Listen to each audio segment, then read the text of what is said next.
السلام علیکم ورحمۃ اللہ وبرکاتہ۔ میرے چینل پہ آپ سب کو خوش آمدید۔ رسول اللہ صلی اللہ علیہ وآلہ وسلم نے فرمایا کہ اللہ کے بندوں میں سے کچھ لوگ ایسے بھی ہوں گے جو انبیاء و شہداء تو نہیں ہوں گے، لیکن قیامت کے دن اللہ تعالیٰ کی جانب سے جو مرتبہ انہیں ملے گا اس پر انبیاء اور شہداء رش کریں گے۔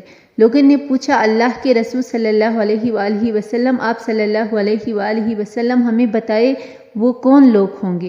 آپ صلی اللہ علیہ وآلہ وسلم نے فرمایا، وہ لوگ ایسے ہوں گے جن میں آپس میں خونی رشتہ تو نہ ہوگا اور نہ مالی لین دین اور کاروبار ہوگا، لیکن وہ اللہ کی ذات کی خاطر ایک دوسرے سے محبت رکھتے ہوں گے۔